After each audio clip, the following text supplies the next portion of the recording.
Assalamualaikum warahmatullahi wabarakatuh.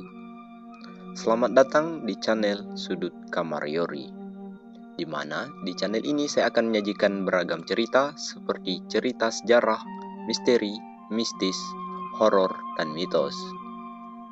The Black Death adalah epidemi wabah pes global yang menghancurkan Eropa dan Asia pada pertengahan tahun 1300-an. Wabah itu tiba di Eropa pada Oktober 1347 ketika 12 kapal dari Laut Hitam berlabuh di pelabuhan Messina di Sisilia. Orang-orang yang berkumpul di dermaga disambut dengan kejutan yang mengerikan.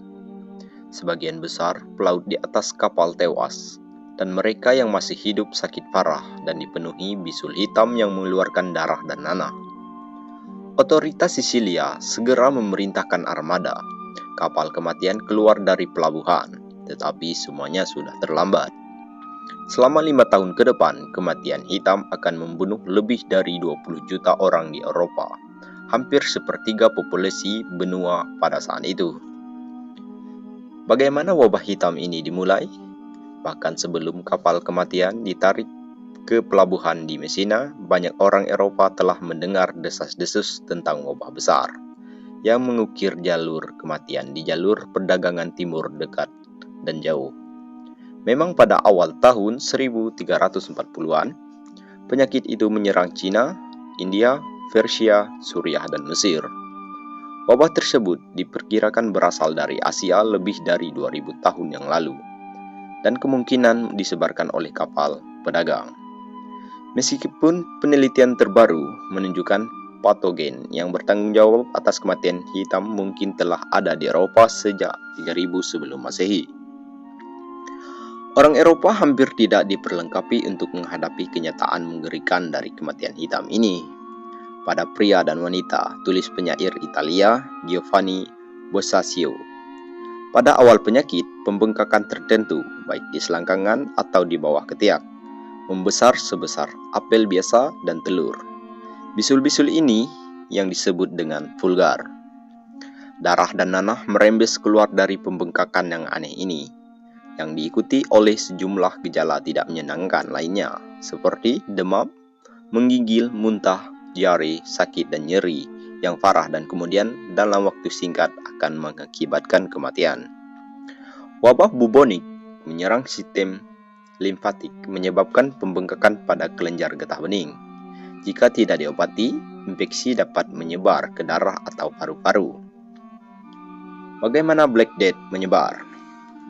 Kematian hitam sangat menakutkan, menular tanpa pandang bulu.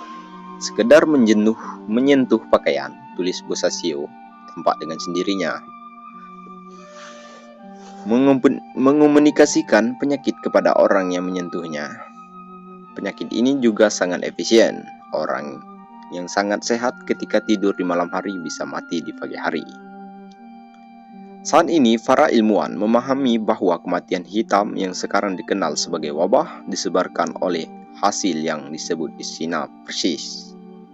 Ahli biologi Francis Alexander Yersin menemukan kuman ini pada akhir abad ke-19. Mereka tahu bahwa Bacillus menyebar dari orang ke orang melalui udara, juga melalui gigitan kutu dan tikus yang terinfeksi. Kedua hama ini dapat ditemukan hampir di mana-mana di Eropa abad pertengahan. Tetapi mereka terutama betah di atas kapal dari segala jenis. Begitulah cara wabah kematian menyebar ke kota pelabuhan Eropa satu demi satu. Tidak lama setelah melanda Messina, kematian hitam menyebar ke pelabuhan Marseilles di Prancis dan pelabuhan Tunis di Afrika Utara. Kemudian mencapai Roma dan Florence, dua kota di pusat jaringan rute perdagangan yang rumit. Pada pertengahan tahun 1348, kematian hitam melanda Paris, Bordeaux, Lyon, dan London. Saat ini, rangkaian peristiwa yang suram ini menakutkan tetapi dapat dipahami. Akan tetapi, di pertengahan abad ke-14, tampaknya tidak ada penjelasan yang masuk akal untuk itu. Tidak ada yang tahu persis bagaimana Black Death ditularkan dari satu pasien ke pasien lain, dan tidak ada yang tahu bagaimana mencegah atau mengobatinya. Menurut seorang dokter, Kematian seketika terjadi ketika roh udara yang keluar dari mata orang sakit itu menyerang orang sehat yang berdiri di dekatnya dan memandangi orang sakit itu bisa mati. Para dokter mengandalkan teknik yang kasar dan tidak canggih seperti pertumpahan darah dan rebusan, praktik berbahaya serta tidak sehat, dan praktik tahayul seperti membakar tumbuhan aromatik dan mandi dengan air mawar atau cuka. Sementara itu, dalam kepanikan, orang sehat melakukan segala cara untuk menghindari orang sakit. Dokter menolak menemui pasien, para pendeta menolak untuk mengadakan ritus terakhir, dan pemilik toko menutup toko mereka. Banyak orang melarikan diri dari kota ke pedesaan, tetapi bahkan di sana mereka tidak dapat melarikan diri dari penyakit ini. Penyakit ini juga menyerang sapi, domba, kambing, babi, dan ayam serta manusia. Faktanya, begitu banyak domba yang mati sehingga salah satu akibat dari kematian hitam ini adalah kekurangan wol di Eropa. Dan banyak orang putus asa untuk menyelamatkan diri. Bahkan meninggalkan orang-orang terkasih mereka yang sakit dan sekarat. Dengan demikian, tulis Boccaccio. Masing-masing berpikir untuk mendapatkan kekebalan bagi dirinya sendiri. Ada yang beranggapan bahwa wabah hitam ini adalah hukuman dari Tuhan. Karena mereka tidak memahami biologi penyakit tersebut, banyak orang percaya bahwa maut hitam adalah sejenis hukuman ilahi, balasan atas dosa-dosa terhadap Tuhan, seperti keserakahan, penistaan, bid'ah, percabulan, dan keduniawian. Dengan logika ini, satu-satunya cara untuk mengatasi wabah itu adalah memenangkan pengampunan Tuhan. Beberapa orang percaya bahwa cara untuk melakukannya adalah dengan membersihkan komunitas mereka dari bid'ah dan pembuat onar lainnya. Jadi, misalnya ribuan orang Yahudi dibantai pada tahun 1348 dan 1349. Ribuannya lainnya melarikan diri ke daerah berpenduduk jarang di Eropa Timur, di mana mereka bisa relatif aman dari massa yang mengamuk di kota-kota. Beberapa orang mengatasi teror dan ketidakpastian epidemi kematian hitam ini dengan menyerang tetangga mereka. Yang lain mengatasinya dengan berpaling ke dalam dan mencemaskan kondisi jiwa mereka sendiri. Dari pandemi ini, orang-orang yang berpikir untuk melakukan acara flagelan. Acara flagelan ini yaitu dilakukan oleh pria kelas atas yang bergabung dengan profesi flagelan yang melakukan perjalanan dari kota ke kota dan melakukan pertunjukan penebusan dosa dan hukuman di depan umum.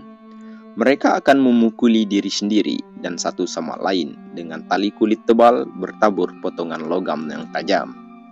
Sementara penduduk kota hanya menonton. Selama 33 hari, para flagelan mengulangi ritual ini 3 kali sehari.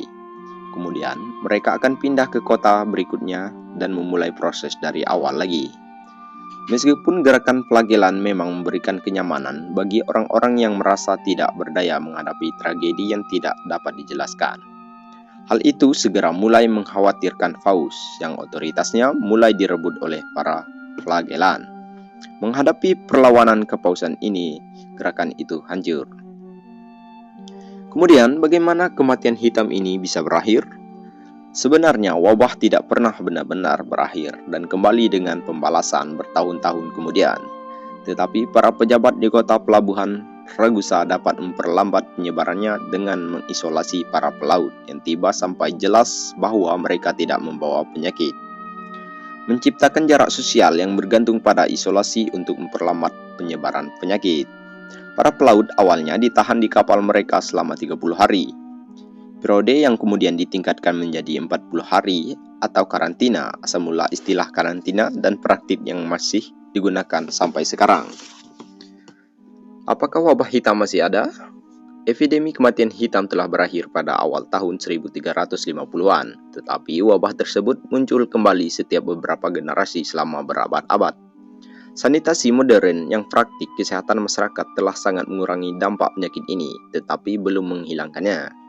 Sementara antibiotik tersedia untuk mengobati kematian hitam, menurut Organisasi Kesehatan Dunia, masih ada 1.000 hingga 3.000 kasus wabah setiap tahunnya.